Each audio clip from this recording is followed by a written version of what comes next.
新聞頭家先來關心國內疫情。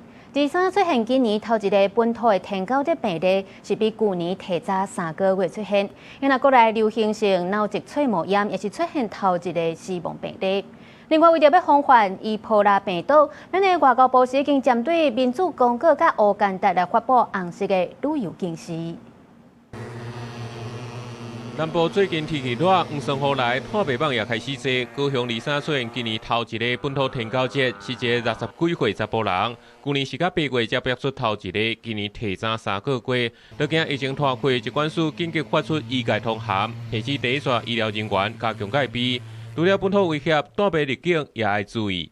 我們今年到目前為止，總共有63例的一個境外移入的一個個案。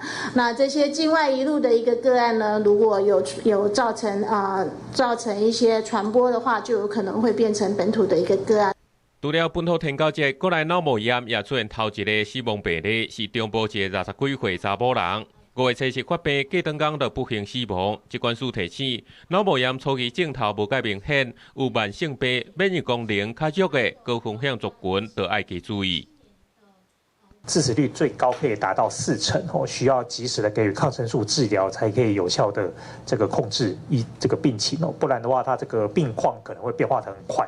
像我們這一位個案哦，那這個有這一些症狀的時候，就是隔日哦就不幸的過世。另外，剛果民主共和國烏干達伊波拉的感染繼續在傳，外交部公布2個國家旅遊警示變做紅色，建議民眾別過去。在外交部這邊的話，目前這2個國家旅遊警示都是紅色哈，要盡速離境。那建議國人呢也暫勿前往。除了大眾愛加強防護，公家機關也愛帶頭做。桃園市衛生局表示，6月初一開始，若有發現積水無清的內底洗水池，會依照傳染病防治法罰3千至1萬5。記者綜合報道。